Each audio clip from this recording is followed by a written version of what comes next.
오늘은 이 주기도문에 대해서 살펴볼 건데, 음, 그, 설교 후에, 또 예배 후에 또 설교에 대한 어떤 보충 설명이나 아니면은 이제 설교 내용이 주로 이제 기도에 관한 내용인데, 뭐, 기도에 대한 질문이나 어떤 그런 것들이 있으시면은 이 예배 설교 시간 이후에 또 교제 시간이 있으니까 남으셔서 또 마음껏 질문해 주시고 또 교제도 참여해 주시면 감사하겠습니다.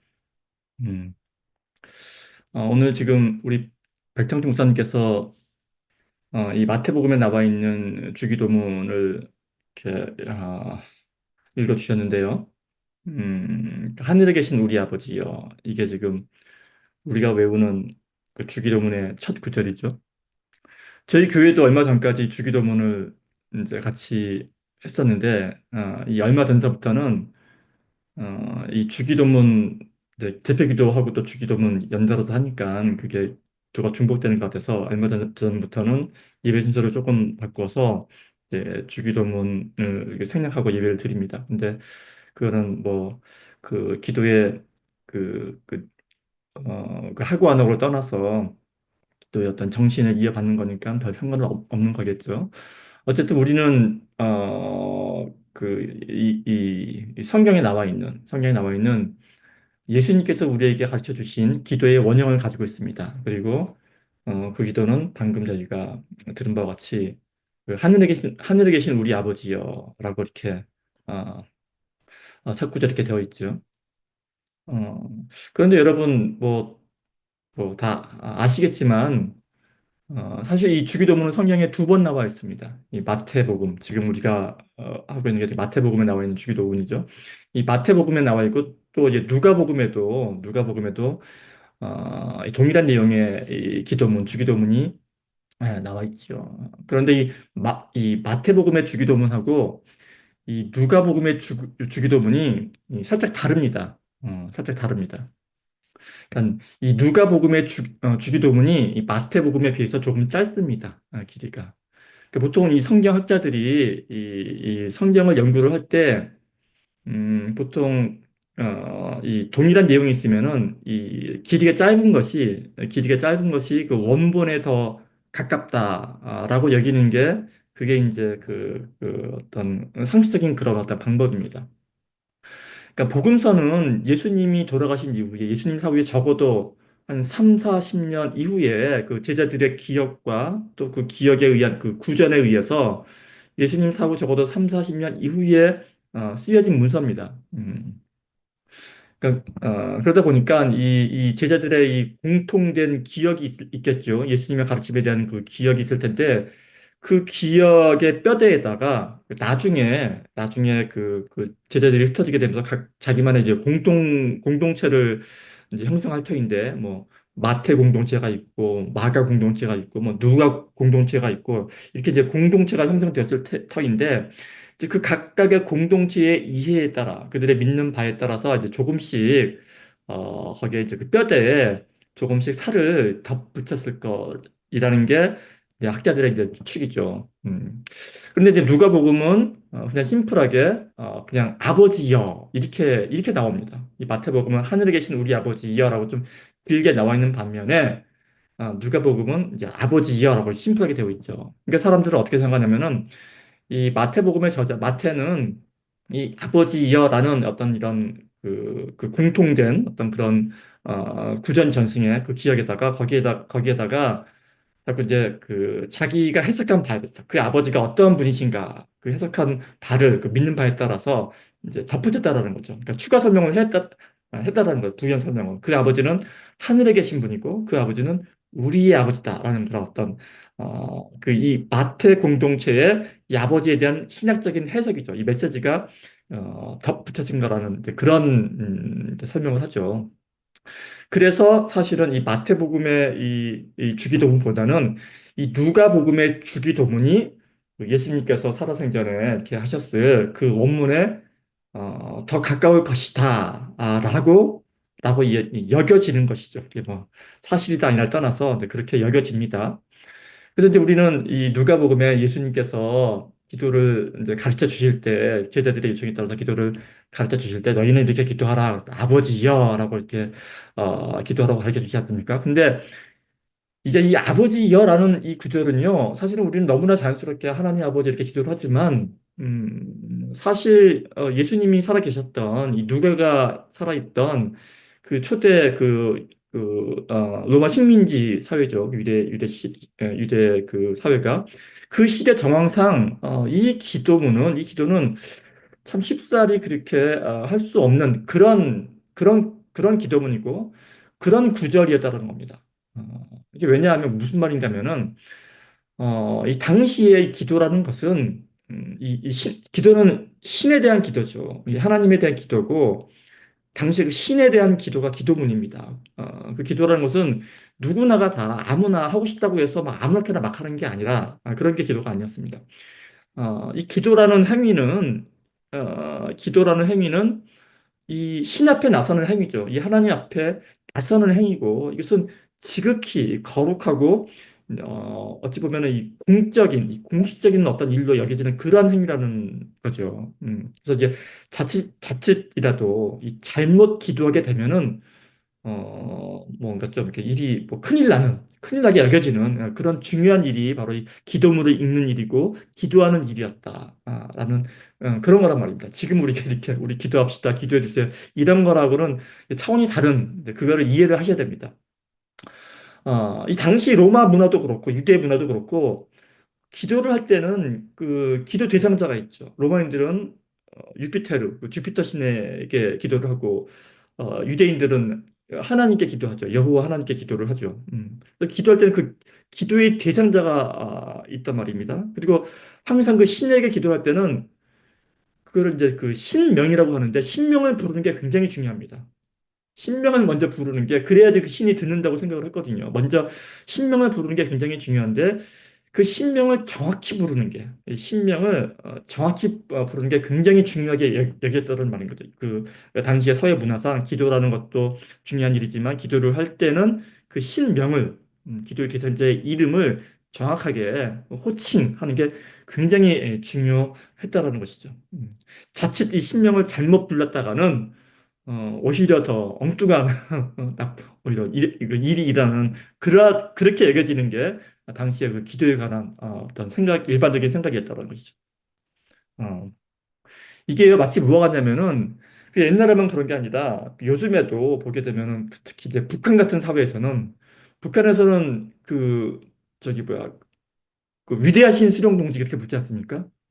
위대하신 뭐 경애하는 친애하는 뭐 이렇게 그 지도층에 대해서 특히나 김일성 그 일가에 대해서 그런 호칭을 붙이는데 근데 이게 우리가 보기에는 뭐 위대하다라든지 경애하는 친애하는 이게 아무것도 아닌 것처럼 그렇게 여겨지지만 사실은 이게 아무렇지가 않다라는 거예요. 이게 아무렇지 않은 게 아니라 이게 철저하게 이제 그 명확하게 구분이 되어 있고 이걸 혼동하면 큰일 난다는 겁니다. 그러니까 예를 들어서 예전에 그 김일성이 죽고 김정일이 있죠. 그러니까 김일성은 위대하신 수령 동지입니다. 위대하신은 오로지 김일성에게만 붙였던 그런 수식어 였었고 그리고 이제 김정일의 후계자였던 김정은은 그 김정은이 지금 이렇게 앞에 나서기 전에 김정은이 살아있을 때에는 김정은의 호칭은 그저 이 존경하는 대장 동지였다고 합니다. 존경하는 대장 동지였는데 근데 이 김정은에 대한 호칭이 김일성이 사망한 이후에 이제 공식적으로 달라졌다고 하죠. 그러니까 이제 그전에는 그저 존경하는 대장 동지였는데 이제 후계자 위치로 올라서면서 이제 비로소 이제 친애하는 김정은 동지로 이제 바뀐다라는 거죠. 근데 이 친애하는 이라는 말은 주로 이 김정일에게 쓰였던 그런 호칭이라고 해요. 김일성은 위대하신 수령동지고 김정일은 친애하는 수령동지고 이제 그랬었는데 이제 김정일 사후에 김정은한테 그 친애하는 이라는 그런 시거가 붙었다라는 거죠. 음. 음. 그러니까 이런 어떤 위대하신 친애하는 경외하는 이런 것들이 우리가 흔히 그냥 아무렇게나 헷갈려서 혼동해서 쓸 수 있는 그런 게 아니라 정말 이런 호칭들은 지극히 정확하게 구별되어서 사용해야만 하는 북한 사회에서는 그러한 용어라는 거죠. 잘못 사용했다가는 정말 폐가망신할 수도 있는 그런 그런 부담스러운 그런 용어라는 거죠. 이게 고대 로마 시대에도 사실 별반 다르지 않았다는 거죠. 예를 들어서 그 뭐 유피테르 그 주피터 신에게만 붙이는 호칭이 따로 있고 뭐 이 반면에 이 뭐 이렇게 그 뭐 헤라 여신이라든지 여성 여신에게 붙이는 아래는 호칭이 따로 있고 또 아폴론에게 붙이는 그런 아폴론 신에게 기도할 때 붙이는 호칭이 따로 있고 이렇게 따로 있고 그 호칭을 헷갈려서는 신들이 거슬린다라는 거죠. 기도를 안 들어줄 뿐만이 아니라 오히려 화를 당하는 그러한 인식이 있었다라는 겁니다. 음. 그래서 사실은 사람들은 굉장히 기도에 대해서 부담을 느낀다라는 거죠. 기도에 대해서. 그런 전통이 이제 아직 천주교에는 그런 전통이 아직 남아있는 것 같아요. 그게 깨진 게 사실은 종교교육 이후에 그 종교교육 이후에 종교교육자들의 노력의 산물인 거죠. 우리가 이렇게 자유롭게 기도 제목 나누고 자유롭게 기도할 수 있는 것은 사실 비교적 최근의 일입니다. 그래서 이때는 정말 기도를 이렇게 함부로 할 수가 없으니까 그리고 이렇게 정확하게 신들의 호칭을 부르는 게 굉장히 중요했으니까 그것만을 전문적으로 하는 사람들이 필요한 거죠. 그 호칭을 정확하게 불러서 신을 불러낼 수 있는 그런 사람들. 사실 그런 사람들이 그 제사장들이죠. 사제들이고 그런 거죠. 그래서 제사 예식이 필요하듯이 그런 것들을 위해서도 그 당시에는 제사장이라는 직분이 필요했던 겁니다. 그러니까 한마디로 말씀드리자면은 이 고대 신은 두려움의 대상이죠. 잘못 부르면 혼나는 인생을 망칠 수도 있는 그런 두려움의 대상이 고대의 기도의 대상이었고 또 그 신이라는 그런 대상이었다는 거죠. 그런데 지금 우리가 살펴본 바와 같이 예수님께서는 그런 어떤 관습이랄까 그런 사회적인 정황 속에서 그걸 깨뜨리신 거예요. 어, 그걸 깨뜨리신 거죠. 예수님께서는 호칭 없이 그냥 아버지여 아버지라는 게 호칭인 거죠. 아버지. 그냥 아무런 수식이 없이 위대하신 뭐 경외하는 이런 게 없이 그냥 아버지요. 라고 부르며 기도하라고 그렇게 이제 제자들에게 간택한 것입니다. 근데 이 아버지라는 표현이 또 중요하죠. 이 아버지라는 표현은 그냥 아버지입니다. 친근함의 대상이죠. 친근함의 대상. 나를 지켜주시고 나에게 필요한 것을 제공해 주시고 나를 보호해 주시는 특히나 이런 이 가부장적인 고대 시대와 같이 가부장적인 사회에서는 그냥 아버지야말로 정말 존재의 근원이고 모든 것이죠. 그래서 이 당시 로마 사회에서도 뭐 신이나 왕을 이 아버지라고 부르라고 했어요. 이 유대교만 그런 게 아니라 사실 주피터도 그 파테르 이 아버지라고 부르도록 했고 심지어는 로마 황제들도 자기를 신이라고 부르라고 하면서 자기를 아버지라고 부르라고 했죠. 음. 그러니까 지금 천주교에서 교황을 그 포비라고 부르는데 천주교에서도 그 교황이 파파입니다. 그냥 교황을 부르는 공식 명칭이 아버지죠. 그래서 이 아버지라는 명칭이 사실은 그런 어떤 이중적인 의미가 있는 거예요. 굉장히 두려움의 대상이고 신에 대한 호칭이지만 거기에 또 많은 수식어가 붙고 그것과 아울러 그 아버지는 또 나의 어떤 아버지와 같은 친근하고 어떤 모든 것을 제공해 주시는 굉장히 선한 어떤 그런 존재로서의 그 아버지라는 그런 개념이 있는 거죠. 그러니까 이제 이 아까도 제가 북한에 대해서 제가 예를 들었지만은 이 북한의 김일성이 그 교회를 어렸을 때 다녔다고 하지 않습니까? 그러니까 교회의 영향을 받았다라는 게 참 틀림이 없는 게 그러니까 북한에서도 김일성을 이 어버이 수령이라고 부르게 하거든요. 어버이. 그러니까 어버이가 아버지거든요. 어버이 수령 동지라고 부르게 한 것도 마찬가지 맥락인 것 같아요. 그러니까 이 김일성이 참으로 기독교의 영향을 이 받았다라는 게 틀림이 없는 것 같습니다. 근데 이 김일성은 더한 게 자신을 아버지라고 부르게 한 것보다 이제 더 한 발 더 나아가서 아버지 수령 동지라고 하지 않습니까? 그러니까 이 북한에서 말하는 이 동지, 뭐 동무, 뭐 이런 말이요. 이게요, 사실은 친구란 뜻이거든요. 우리가 어렸을 때 어깨 동무하자, 뭐, 그러니까 동무는 친구거든요. 가장 친근한, 이 어릴 때의 불알 친구를 우리가 동무라고 하고, 이 동지는 좀 더 커서 이제 뜻을 같이 하는 정말 친근한 그 친구를 동지라고 하지 않습니까? 야, 우리 동지야, 이제는. 한 배를 탔어. 그러니까 그런 호칭을 아버지라든지, 뭐 동무라든지, 이 동지라는 말을, 그 김일성한테 그 김씨 일가한테 붙이게 한 것은 야, 이게 참 아무래도 이 사람들이 기독교 영향을 참 이렇게도 써먹는 거구나. 그러니까 자신이 부르는 최고의 수식어로 이 아버지, 뭐 친구, 동무 이런 걸 사용한 거예요. 그런데 지금 우리가 주목하고 있는 이 주기도문에서 예수님께서 가르쳐 주신 이 주기도문, 이 기도에서 이 쓰이는 이 아버지라는 말은 사실 이 북한에서 쓰는 뭐 어버이 수령이라든지 아니면은 로마의 황제가 자신을 아버지라고 부르라고 할 때 그럴 때 쓰는 그 아버지하고는 다르죠. 많이 다릅니다. 음. 어버이 수령이나 뭐 황제가 자기를 아버지라고 불렀을 때는 그게 어떤 느낌이냐면은 마치 이런 거 있지 않습니까? 뭐 음악의 아버지는 누구? 뭐 바흐 뭐 이러지 않습니까? 뭐 건국의 아버지 이승만 뭐 이렇게 하지 않습니까? 그런 식으로 어떤 그런 아버지, 어떤 시조가 되고 위엄을 갖춘 그런 느낌의 아버지인데, 뭐 김일성이나 어떤 로마 황제가 썼던 그 당시에 썼던 아버지 파트리의 개념은 그런 어떤 친근하면서도 거리가 있는 그런 아버지였다면은 이 예수님께서 우리에게 가르쳐 주신 이렇게 불러라 하나님을 했을 때 그 아버지라는 그 단어는 그거는 다르죠. 건국의 아버지, 뭐 음악의 아버지, 그 아버지하고는 다른 겁니다. 이걸 강조하시기 위해서 예수님께서는 그 말씀같이 하시죠. 아버지를 아바 아버지라고 부르라고 하시죠. 아바 아버지. 왜냐하면 이 파트르라는 말이 사실은 파파 아빠라는 말로도 쓰이는데 이게 자꾸 그런 어떤 뉘앙스로 옮겨갈까 봐 그게 아니다. 건국의 아버지고 뭐 음악의 아버지가 아니라 정말 아빠 아버지. 갓난아기를 품고서 기저귀를 갈아주는 그런 아버지와 같은 걸 강조하시기 위해서 너희는 아빠 아버지라 불러라. 이렇게 강조를 하신 거예요. 음.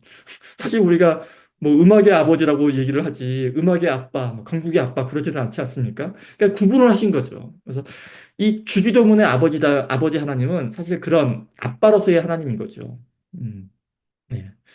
근데 이제 그 누가복음에 그렇게 아버지여라고 부르라고 했는데 이 마태복음에 와서는 이제 좀 달라지죠. 마태복음에 와서는 제가 아까 말씀드렸다시피 그 아버지의 그 신학적인 해석이 들어가는 거죠. 그 아버지가 아빠 아버지인데 근데 그 아버지는 하늘에 계신 아버지고, 또 한 가지는 이제 하늘에 계신이라는 말이 중요해요. 그리고 또 한 가지는 이제 우리 아버지라는 거죠. 우리 아버지. 공동체의 아버지라는 겁니다. 근데 이제 그렇게, 이제 달라진 맥락들이 있는데, 그 달라진 이유는 이제 학자들이 추측하기에 그렇게 추측합니다. 다 추측인데, 처음에 분명히 예수님께서 그 공생의 기간 동안에 어떤 상황 가운데에서 제자들에게 이 기도문을 가르치셨을 것입니다. 그런 때가 있었었고 장소가 있었을 것입니다. 그건 역사적으로 분명한 사실인데 그리고 이제 그 가르침을 전해 들은 제자들이 계속해서 그 가르침을 이제 되새기면서 이제 그게 구전되어 내려왔겠죠. 예수님께서 기도에 대해서 이렇게 가르쳐 주셨다. 그게 당시로서는 쇼킹했을 겁니다. 쇼킹했을 겁니다. 그래서 그거를 명확 뚜렷하게 기억을 하고 있다가 이제 구전을 해왔겠죠. 그렇게 가르쳐지다가 이제 구전이라는 게 일정 정도 그 시간이 흐르면서 그죠? 한뭐 예수님 사고에 돌아가신 이후에 3, 4, 몇십 년 동안 흐르면서 이거를 이제 기록을 해 놓아야겠다라는 그런 필요성이 생겼겠죠. 예, 구전만 할 게 아니라 이걸 어떻게 기록을 해 놓아야겠다라고 했는데 그 시점이 예수님 돌아가신 이후에 3, 40년 흐른 후라는 겁니다.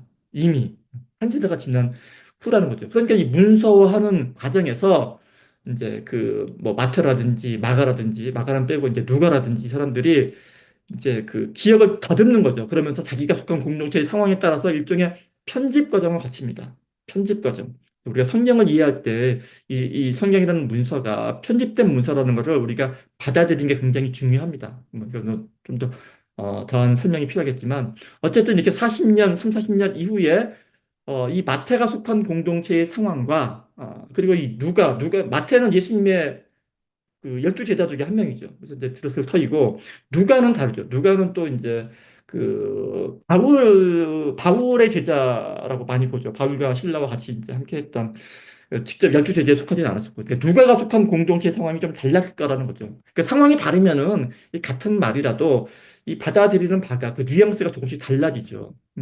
그래서 이제 그 누가가 기록한 바울의 제자였던 바울 공동체에 속했던 이 누가가 기록한 이 누가 복음의 경우에는 이제 이 기도문을 받은 그 상황을 어떻게 설명하냐면은 이렇게 설명합니다. 예수님께서 홀로 기도를 하고 계시는데 그 기도가 잠시 멈춘 틈을 타서 그 제자 중에 한 명이 예수님에게 부탁을 하는 거죠. 예수님, 저희에게도 기도하는 법을 좀 알려주세요. 이렇게 부탁을 합니다. 그래서 이런 말을 다 붙입니다.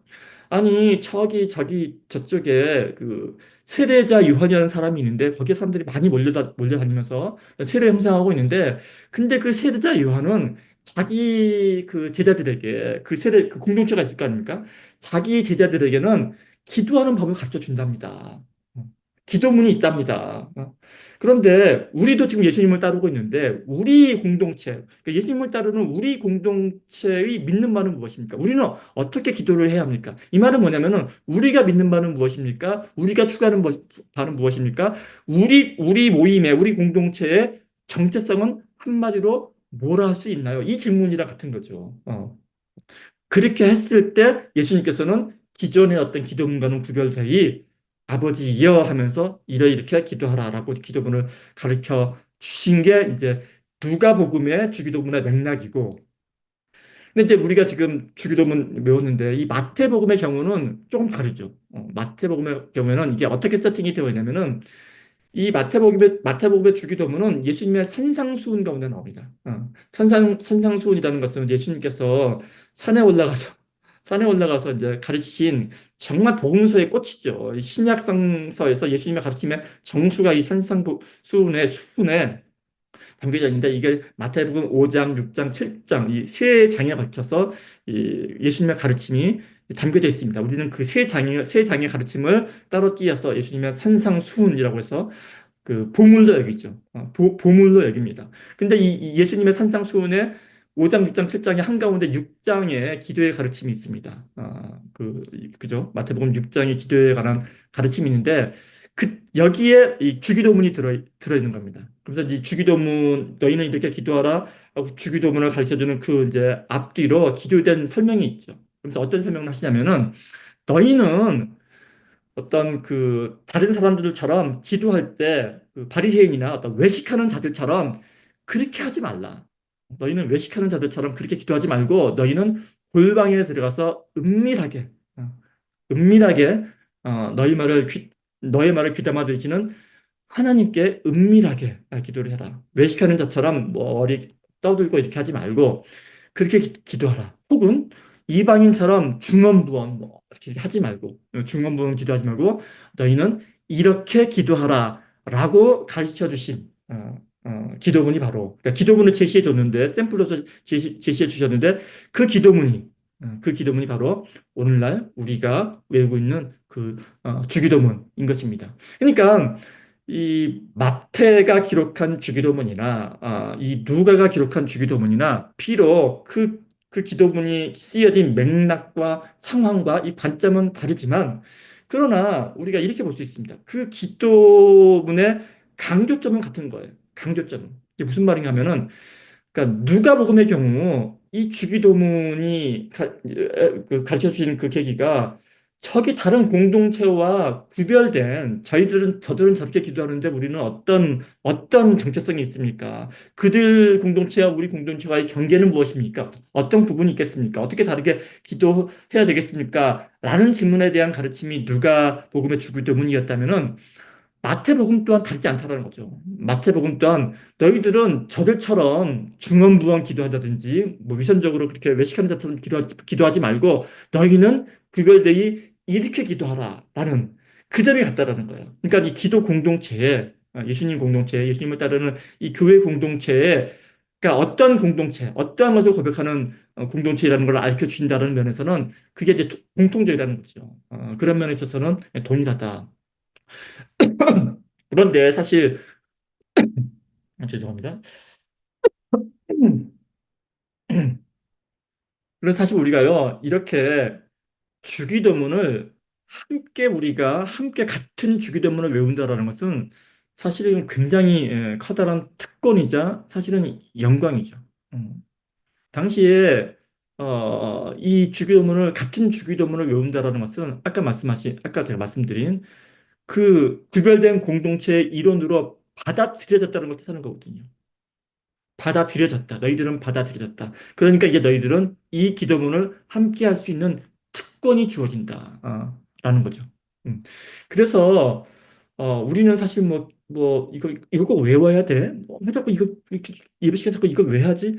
이게 아니라 사실 그 당시에는 정말 이 신앙이 있는 사람이라면은 이 기도문을 함께 하는 것을 갖다 굉장한 특권이자 영광으로 알았다라는 거죠. 사실 예배라는 것은요, 좀 복잡한 얘기긴 하지만 열려 있긴 하지만 사실 열려 있는 어떤 행사가 아닙니다.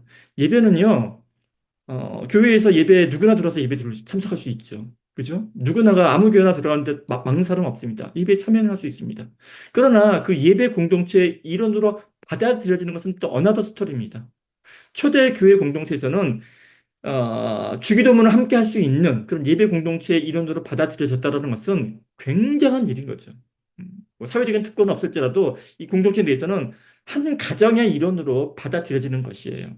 그걸 의미하는 거거든요. 그러니까 누군가 낯선 사람이 들어와서 함께 예배를 드리고 싶다 하더라도 막지는 않죠.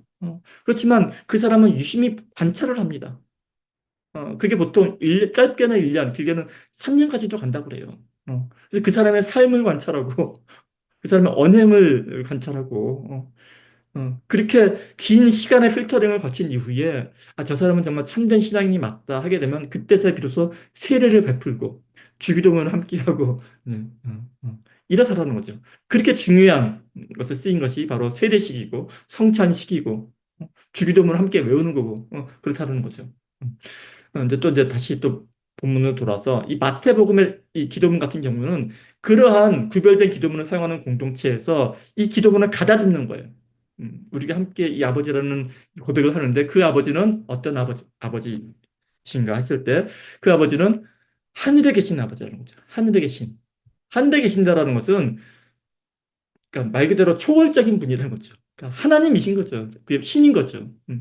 주피터라든지 뭐 황제라든지 어떤 그런 신급의 그런 황제인데, 근데 그 황제가 근데 그러한 초월적인 존재가 어떤 존재냐면은 아버지라는 거죠. 아버지. 근데 그 아버지도 건국의 아버지라든지 무슨 뭐 음악의 아버지 이런 게 아니라 아빠 아버지라는 겁니다. 하늘에 계신 아빠 아버지. 근데 그 아빠 아버지는 또 어떤 아빠 아버지냐면은 나의 아빠가 아니라 우리의 아빠라는 거예요. 우리의 아버지. 공동체. 내가 아버지를 우리 아버지라고 부른다는 것은요, 나의 아버지이기도 하지만, 내 형제의 아버지이기도 하다는 고백이거든요. 내 형제. 그러니까 내가 아닌 이웃의 아버지이기도 한다라는 거예요. 이게 곧 이웃을 내 몸처럼 여길 수 있는 신앙 고백의 근거가 되는 고백이기도 합니다.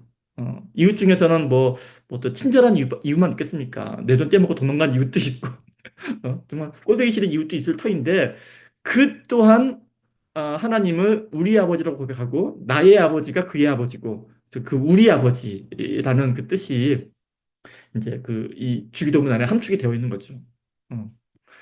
어, 근데 이건 좀 새나가는 얘기긴 하지만 근데 그 우리가 하나님 아버지 했을 때 그 아버지는 남성일까요?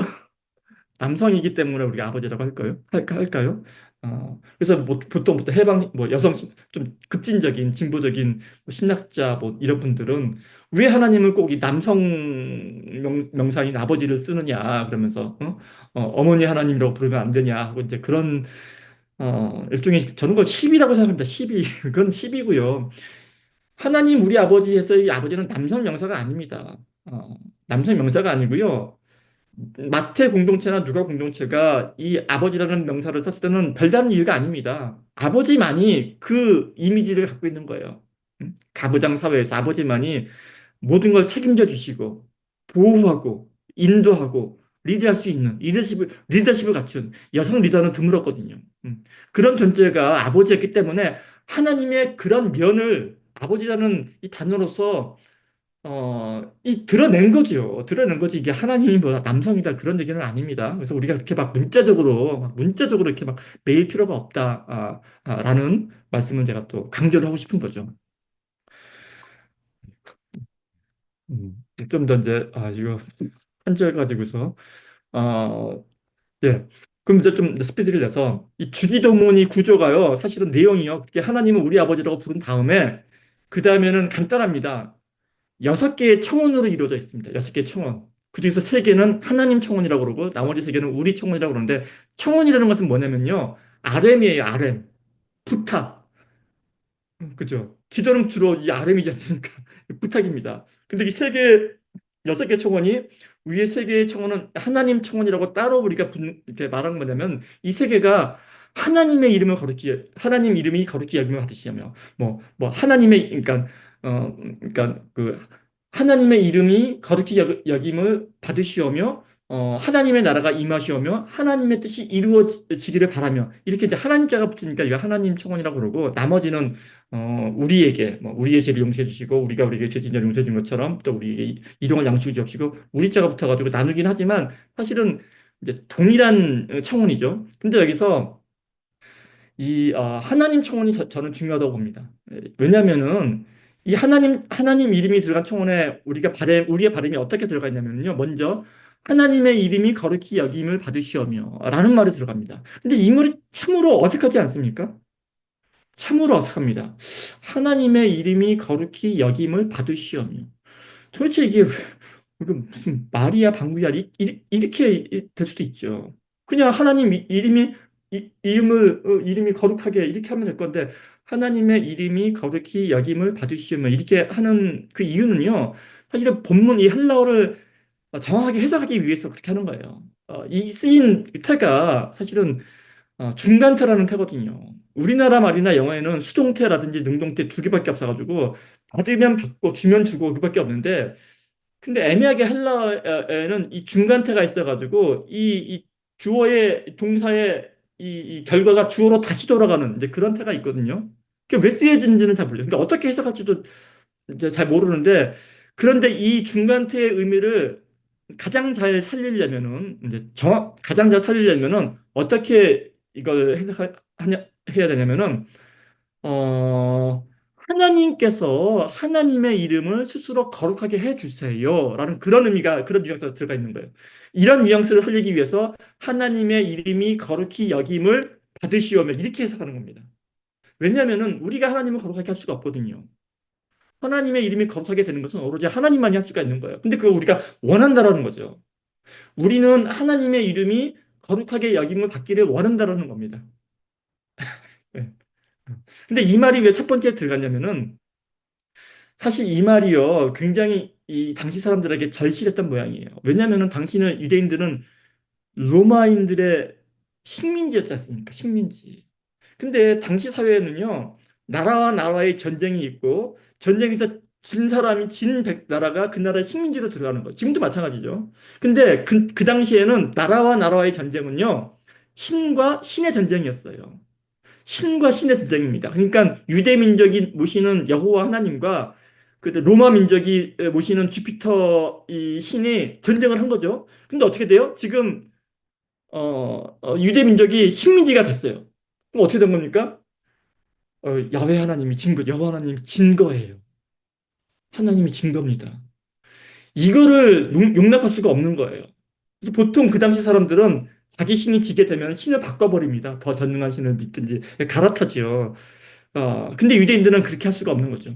왜냐 유일하신 하나님이고 자신들을 선택하신 구원해내신 애굽에서 이끌어내신 그 하나님이거든요.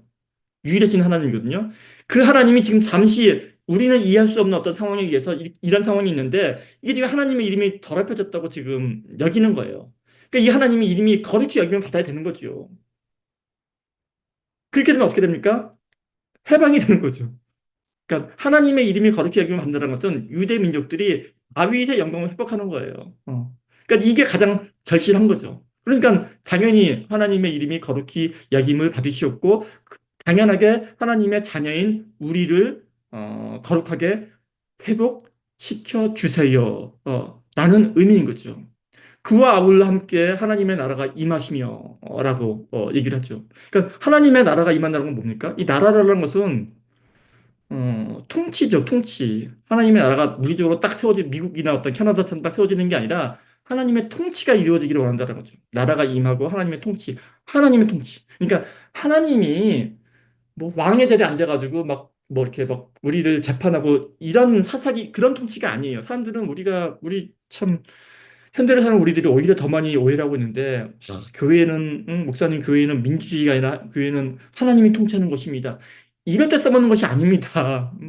하나님 나라가 임하시옵소서, 하나님의 통치가 이루어 주십시오. 라는 말이 자꾸 그런 식으로 오해가 되니까, 이런 식으로 오해가 되니까, 그러니까 마태복음에서 누가복음에는 없는, 누가복음에는 이 3절에 하나님의 뜻이 이루어지게 해 주시옵소서가 이 말이 없어요. 이게 마태복음에서 추가된 겁니다. 그러니까 왜 그러냐면은 하나님의 통치가 이루어진다는 말 사람들이 오해가 되니까 이 통치는 그런 물리적인 통치가 아니라 하나님의 뜻이 이 나라에서 이 땅 가운데서 이루어지는 겁니다. 그게 하나님의 통치입니다. 근데 그 하나님의 뜻은 무엇이에요? 그 하나님의 뜻이 정의고 공의고 사랑이고 이런 거죠. 그러니까 그렇게 흘러가야 된다는 겁니다. 그래서 이 처음 세 번째 이 세 가지 청원, 하나님의 이름이 거룩해, 하나님의 나라가 임하고 하나님의 통치가 임하는 그 세 개의 청원이 사실 이게 전부 다인 거죠. 그게 이 주기도문에서 우리가 바라야 하는 우리의 바람에 가장 뼈대가 되는 기본적인 내용이라는 거예요. 그 다음에 이제 우리 청원이 들어갑니다. 그러면서 이제 우리에게 일용할 양식을 주셨고, 우리가 우리에게 죄진 자를 용서해 준 것 같이 우리를 죄를 용서해 주셨고, 우리를 시험에 들게 하지 마셨고, 다만 악에서 구하시옵소서. 이 우리 청원이 들어가는 거죠. 근데 이 우리 청원이라는 것은 처음에 하나님 청원으로 나라가 회복되고 통치가 이루어지는, 그쵸? 사자와 어린 양이 함께 풀을 뜯어먹는 그 나라를 바라는 거죠. 그런 다음에 이게 너무 추상적이고 막연하니까 다시금 구체적으로 그 나라에 사는 우리들이 어떤 모습이 되어야 되는지를 다시금 아뢰는 거예요. 이게 참 기도의 원형과도 같은 기도가 참 주기도문입니다. 그래서 어떤 기도를 해요?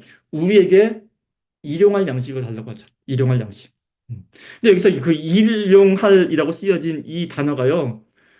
이것도 참 어색하지 않습니까? 그러니까 우리는 참 생각을 해봐야 돼요. 야, 이게 왜 이런 단어가 들어갔을까? 일용할이라는 말을 우리가 보통 쓰나요? 기도는 늘 하는, 기도문이 늘 하는 어떤 그 평상으로 쓰여져야 되는 게 기도문인데, 일용할이라는 말을 우리가 쓰나요? 잘 안 쓰지 않습니까? 이 기도, 마찬가지예요. 이 일용할이라는 이 단어가요. 신약 성경에 딱 한 번밖에 안 나와요. 여기에. 어. 근데 이 단어 안에 그 우시아라는 그 어근이 들어가거든요. 우시아라는 것은 뭐냐면 에센스, 본질 이런 거거든요. 호모 우시아 했을 때. 이거 뭐냐면은, 그래서 이제 학자들은 이 말을 그렇게 해석하는 거죠. 그러니까 일용할이라는 말은 필수 불가결한, 이 본질적인, 꼭 필요한, 그러니까 반드시 필요한, 이러한 뜻이 일용할이라는 말에 담겨져 있다는 거예요. 그러니까 이 말은 뭐냐면은 우리가 살아가는데 반드시 필요한 생존에 없어서는 안 될 본질적인 이러한 내용이 들어갔다는 거예요. 그 일용할 본질적인 그 양식을 달라고 하는 거예요. 그러니까 우리의 바람은 뭐 갈비 좀 뜯게 해주세요. 어디 가서 또 뭐 프랑스 달팽이 요리 먹고 싶습니다. 이런 게 아니라 우리에게 일용할 정말 생존에 필요한 절실한, 그러니까 밥 굶지 않게 해주세요. 하나님 배고파요. 우리 이 민중들이 제발 배골치 않게 해주세요. 그 기도라는 거죠. 이것과 아울러서 그 다음에 우리가 우리에게 죄진 자를 용서해 준 것 같이 우리의 죄를 용서해 주십시오. 라는 말이 들어가는데 사실 여기서도 이제 할 말씀 많지만 이제 한마디로 말씀드리면은 여기서 이 죄라는 말이요. 죄 지은 자 했을 때 이 죄라는 말이 이 말이 빚진다라는 말과도 같이 쓰여지는 그렇게 했을 때는 통용되는 그 말이란 말입니다. 죄 짓다라는 말과 빚진다라는 말. 그러니까 이 말이 누가복음에서는 뭐 그 죄라는 말이 따로 있어요. 하마르티아라고 헬라어에도. 근데 그 말을 안 쓰고 빚진다라는 말과 죄를 진다는 말이 함께 해석될 수 있는 그 단어를 쓴단 말입니다. 왜냐하면 당시에 빚진 자는 죄인이었거든요. 그래서 그 한 번 빚을 지기 시작하게 되면은 그 빚을 갚기 위해서는 정말 뭐 가족을 팔아야 돼, 와이프를 팔아야 되고 자녀를 팔아야 되고 빚을 못 갚게 되면은 어떤 중벌에 처해지는, 그러니까 무서운 거죠. 죄를 짓는 거랑 빚을 짓는 거랑 똑같다라는 거죠. 근데 그 빚은 주로 누가 짓냐면요, 소장농들이 짓습니다. 소장농들이 억울하게 짓죠. 먹고 살기 위해서 노예를 전락하고 구조적인 어떤 사회 구조적인 악에 의해서 빚쟁이죠. 빚쟁이로 전락하는 거죠. 그러니까 억울한 거죠. 이 빛을 우리에게 탕감해 달라는 겁니다. 억울함에서부터 구원해 달라는 거죠. 그러니까 밥 굶지 않게 해달라는 것과 빚을 탕감해 달라는 그러한 기도는요. 사실 굉장히 절실한 기도인 거죠. 굉장히 절실한 겁니다. 그냥 우리가 죄 짓지 않게 해주세요 하게 되면은 너무 막연하지 않습니까? 너무 막연해요. 뭐 내가 한 일을 내로남불이라고 해서 남들이 그 일을 하게 되면 죄를 보여주지만 내가 하면 죄로 안 이게 될 수도 있거든요. 근데 빚이라는 내가 빚을 졌다라는 이 생각이 들게 되면 그거는 명확한 거죠. 이 빚은 언제까지 갚아야 되는 빚이고 만약에 갚지 않으면은 우리 가정에 어떤 일이 벌어질지를 명약관화처럼 알 수 있게 하는 그런 용어가 그 빚진 자라는 용어인데 그 단어를 이 마태복음에 이 죄지은 자에 쓴다라는 거죠. 그러니까 이게 참 굉장히 구체적인 기도문이라고 할 수 있고 그것과 아울러서 우리를 시험에 들게 하지 않게 해달라는 거죠. 시험에 들지 않게. 시험에 들지 않겠다는 것은 말 그대로 그 고통당하지 않겠다는 겁니다. 이거를 뭐 천주교에서는 뭐 템테이션으로 해석을 하고 개신교에서는 테스트로 해석을 해서 이 의미가 이렇게 복잡하게 할 필요 없이요. 그냥 시험 당하지 않게 해주세요. 내가 시험 들 만한 상황에 들지 않게 해주세요. 고통에서 벗어나게 해주세요. 당시 상황이 박해, 뭐 핍박 이런 걸 생각해 보게 되면은 너무나도 자연스럽게 우리 입에서 나올 수 있는 그런 기도문인 거죠. 다시 말씀드립니다. 배 곪지 않게 해주세요. 또 빛이 어물려서 내 가족들 팔아먹고 이런 상황, 그런 끔찍한 상황 오지 않게 해주세요. 그런 시련에서부터 우리를 구해주세요. 이 악함에 빠지지 않게 해주세요. 악에서 구해주세요. 그 절실한 기도가 어, 주기도문인 거죠. 사실은 그겁니다. 하나님, 하늘에 계신 우리 아버지 이어해놓고 하나님 청원, 그다음에 그 구구절절한 우리 청원, 그, 그 빵과 그다음에 이 채무, 빚과 그런 의미를 그런 맥락을 가진 기도문이 주기도문이다. 이런 거죠. 사실은 이게 주기도문이고요. 이제 제가 이제 어, 말씀 맺으면서 어, 한 말씀 덧붙이고 싶은 것은 어, 우리는 기도를요. 어, 제가 주기도문이 기도의 그 원형이고 기도의 우리 그러니까 대표적인 기도의 어떤 예시고 그렇게 기도하라고 가르침을 받았고 그리고 그 기도의 내용이 주로 우리의 청원, 우리의 바람에 관한 것이라고 말씀을 드렸어요. 실제로 우리는 그 가르침에 따라서 기도를요 바람의 도구로 삼습니다. 그래서 우리 뭐하게 병 낫게 해주세요. 하죠. 시험을 붙게 해주세요. 바람의 어떤 방법을 기도로 삼고 있습니다. 그리고 그렇게 가르쳐 주셨으니까. 그런데 우리가 한 가지 더 깊이 생각해 봐야 될 것은 그 바람의 내용이 무엇인가를 살펴봐야 된다는 거죠. 그 바람의 내용이. 지금 우리가 새벽 기도에 나가고, 뭐 다니엘 기도에 나가고, 그렇게 기도하듯이, 어? 뭐 사업 잘 되게 해주세요. 시험 붙게 해주세요. 건강하게 해주세요. 그런 내용보다는 기도의 원형에 제시해주신 이 주기도문에 나와 있는 이 기도의 내용은 뭐냐면 하나님의 통치가 이 땅 가운데 이루어지게 해주세요. 사회에 정의가 강같이 흐르게 해주세요. 그 기도라는 거고, 그거에 더욱더 구체적인 기도의 내용은 기껏해야 배고픔 면하게 해주세요. 어, 억울한 일 당하지 않게 해주세요. 고통에서 나오게 해주세요. 그리고 그러한 하나님 나라가 이 땅 가운데, 속히, 이루어지기를 원합니다. 라는 게, 주기도문의 주된 내용이고, 그게 예수님께서 우리에게 가르쳐 주신, 기도의 내용이라는 겁니다. 예수님께서는요, 신약 성경에서 기도에 관한 내용들을요, 주기도문 외에도 곳곳에 심어 놓으셨습니다. 곳곳에 심어 놓으셨어요. 음. 기도는 가장 종교적인 행위입니다. 기도는 가장 종교적인 행위인 거예요. 그리고 당시에 이 유대교, 그 종교인들, 바리새인들, 사두개인들은 어떻게 기도를 했냐면요. 그들은요, 기도를 했어요. 그들은 거룩한 행위를 했습니다. 근데 당시에 가장 종교적인 행위인 그 기도를 그 당시 사람들은 어떻게 했냐면요. 그러니까 당시의 사람들이 가장 종교적인 행위라고 일컬어지는 게 딱 세 가지 있었습니다. 그게 뭐냐면은 그 자선하는 거예요. 자선하는 거하고 그리고 금식하는 겁니다. 그리고 기도가 있어요. 그러니까 당시의 어? 당시에 가장 거룩한 행위, 그 종교 행위로 일컬어 여겨지는 게 그게 어, 자선을 해가는 거하고 금식하는 거하고 기도를 하는 건데 당시의 종교인들은 어떻게 이 세 가지를 했냐면요. 자, 자선을 할 때는 어, 나 자선합니다. 징치고 했어요.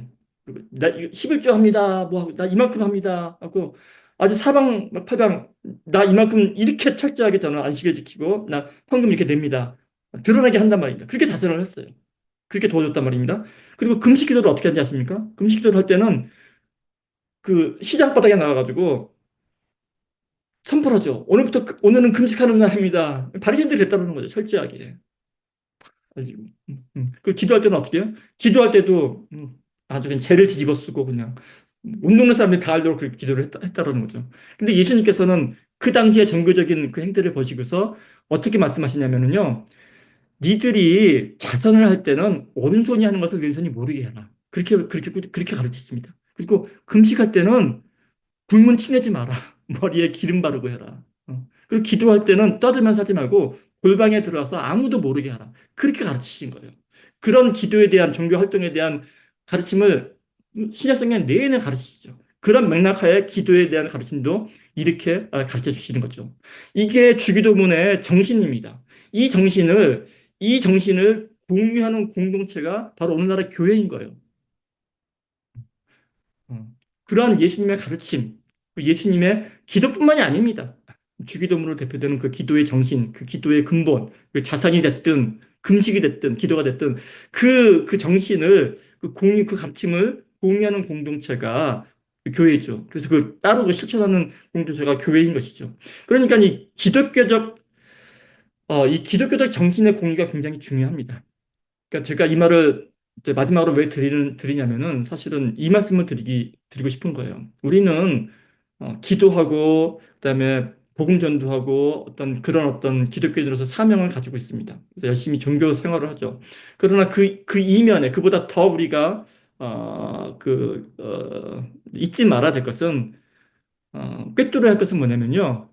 음, 그런 종교 행위를 같이 하는 그런 무리들의 확대가 아니라는 거예요. 하나님 나라의 확대는 그러한 신앙 종교적인 행위, 금식하고 뭐 봉사 활동하고 금식하고 막 기도 활동하는 그런 신앙 활동을 같이 하는 그런 무리들의 확산이 하나님 나라의 확장이 아니라는 겁니다. 하나님 나라의 확장은 뭐냐면요. 그러한 예수님의 가르침, 그 정신은 그러니까 기독교적 정신 있지 않습니까? 기독교적 정신을 함께 이해하고 공유하는 그런 사람들의 무리인 거죠. 그런 교회, 그런 모임, 그게 바로 교회인데 그런 사람들의 확대가 곧 하나님 나라의 확장이라는 거예요. 그래서 옛날 선교사들이 우리나라에 와서 신학교를 세우기보다는요 연세대학교를 세우고 배지학당을 세우고 이화학당을 세웁니다. 다시 말씀드립니다. 선교사들이요 와서 먼저 장로의 신학교 무슨 감리교 신학교 신학교를 세운 게 아니에요. 세브란스 병원을 세우고 연세대 연 그러니까 연희 전문의겠죠. 학교를 세웁니다. 보통 학교를 세우고 신문물을 가르치는 거죠. 계몽을 시킵니다. 왜 그러냐면은요. 그 안에 기독교적 정신이 함유가 되어 있는 거예요. 그래서 이렇게 배운 너희들이 정말 하나님의 뜻이 통용되는 그런 나라를 만들어라. 그런 나라가 하나님 나라지. 온 동네 사람들이 무릎 꿇고 주여 참청하고 예배하는 그런 나라를 만들자는 게 아니거든요. 근데 오늘날에 제가 모르겠어요. 개인적으로 제가 느끼기에는 너무나 우리 기독교인들이 어디에 집중을 하냐면은 너도 나처럼 주여 삼창하고 하나님 부르짖는 방언 기도하고 이런 사람이 되어야만 된다라고 생각하고 있는 것 같아가지고 그거 아니다. 기독교적 정신이 먼저 중요하다. 그런 다음에 내가 자발적으로 행하는 행동이 그게 종교 활동이라는 거죠. 그런 다음에 행하는 게 이거를 좀 더 적극적으로 하고 싶은데 나 기도하고 싶어. 나 예배도 하고 싶어. 이렇게 가야 된다는 거죠. 순서가 중요하다는 말씀입니다. 예, 이렇게 해서 오늘 제가 이 마태복음에 나와 있는 이 주기도문을 통해서 이 기독교인의 확대보다는 이 종교인의 확대보다는 이 기독교적 정신으로 무장된 그러한 기독교인의 확산이 훨씬 더 필요하다라는 말씀으로 오늘 말씀을 맺도록 하겠습니다. 함께 기도하겠습니다. 사랑의 하나님 아버지 감사합니다. 우리에게 참된 기도를 알게 하여 주셨으니 우리에게 그 가르쳐 주신 대로 기도하게 하시고 그 기도한 대로 삶을 살아가시도록 인도하여 주시옵소서. 감사를 드리며 모든 말씀 귀하신 예수님 이름으로 기도합니다. 아멘.